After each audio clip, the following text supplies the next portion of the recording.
There's actually nothing within the Act to punish a member of parliament defecting to the other parties and defecting to other coalitions. There's nothing within there to bring fear. The rewards are very attractive. When the different political groupings try to make offers to attract the support from members of parliament, they compete with each other and they try to make offers that are more attractive than the other.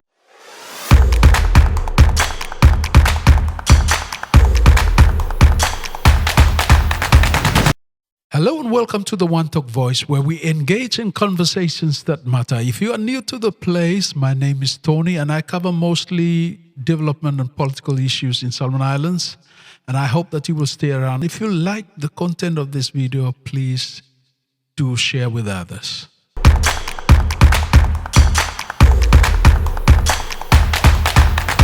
The most obvious thing about our political party system and our parliament in general is the free movement of members of parliament between the different political parties. And so many times these movements are based on incentives and benefits offered by the different political parties, coalitions, and different factions within parliament.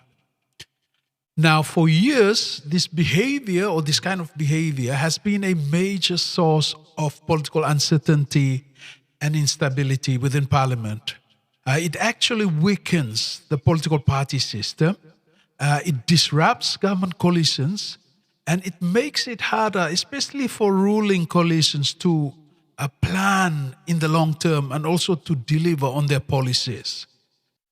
Therefore, when the 2014 Political Party Integrity Act was passed 10 years ago, the Act seemed to have provided a solution to the problem of interpolitical party hopping, what we call grasshopping locally, a practice that had long plagued Solomon Islands politics. It has undermined governance, and it has been a major cause of political instability within parliament. Now, while the Act deals with a lot of things concerning political parties, it deals with registration, political party registration. It deals with political party financing and other small things that relate to the political party system.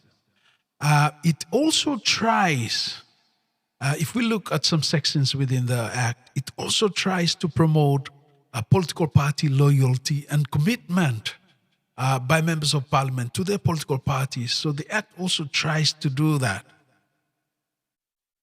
Now, for instance, if we look at Section 53 of the Act, it seems to give an incentive for joining a political party, because that particular section does not allow independent members of parliament or a group of independent members to become part of a coalition or to join together with other parties to form a coalition. And so in a sense, it tries to compel or force candidates to be part of political parties before coming into parliament. And so we see that section trying to do that. But as I will talk about later on, which is Section 50, Section 50 of the Act actually undermines that very thing that Section 53 tries to promote, being part of a political party before coming into parliament, and being part of a political party, that incentive to become part of a party before, so that you can become part of a coalition. That thing that Section 53 tries to promote was actually undermined in Section 50.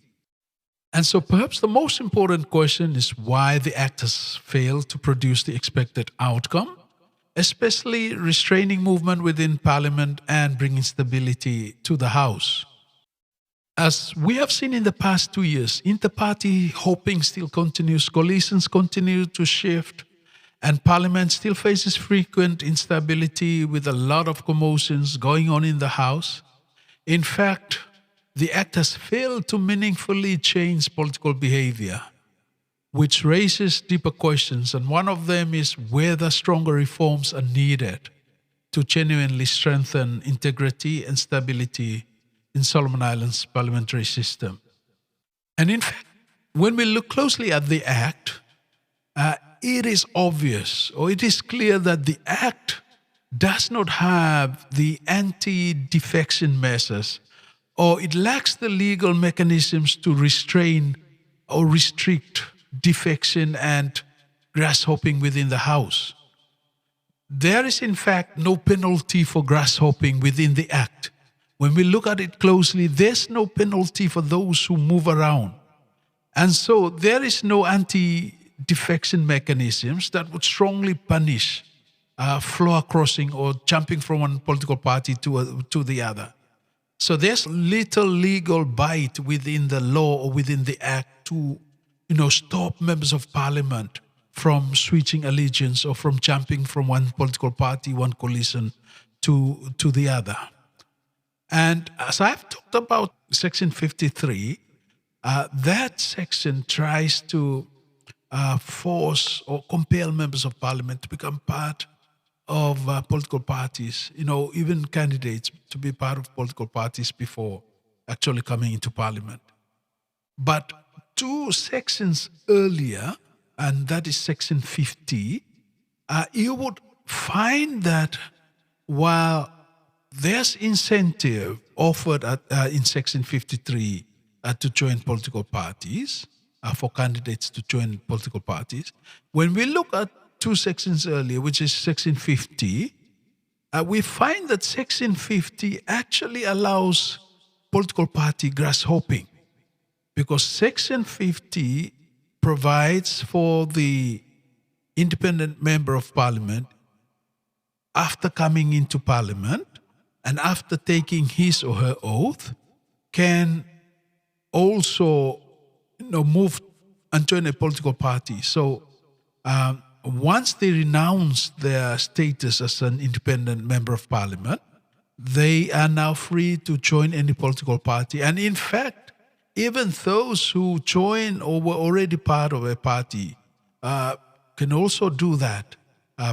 You renounce your party membership and then you sign on with another party. So while Section 53 actually provides that incentive for members of Parliament to be part of a political party, Section 50, which comes earlier, actually creates the loophole for grasshopping, and it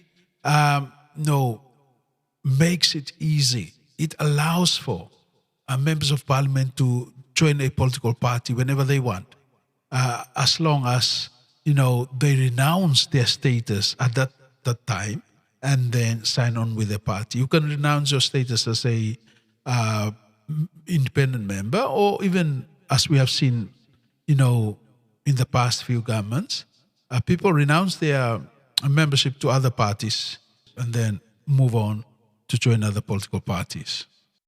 And so when we compare the rewards for moving, we compare that with the punishment for moving. There's actually nothing within the Act to punish a member of Parliament defecting to the other parties and defecting to other coalitions. There's nothing within there to bring fear. But when we look at the rewards are very attractive. When the different political groupings try to make offers to attract the support from members of Parliament, they compete with each other and they try to make offers that are more attractive than the other. And so when I look at, and I have to make a choice between, punishment and reward, there's nothing to fear on the side of punishment. And I will definitely go for the reward. And that's what we see happening within our Parliament. So until we change that, we will continue to see movement. We will continue to see that kind of commotion. We see that kind of instability within our Parliament. Tage Thomas, I hope you like this episode. Join me for the next one.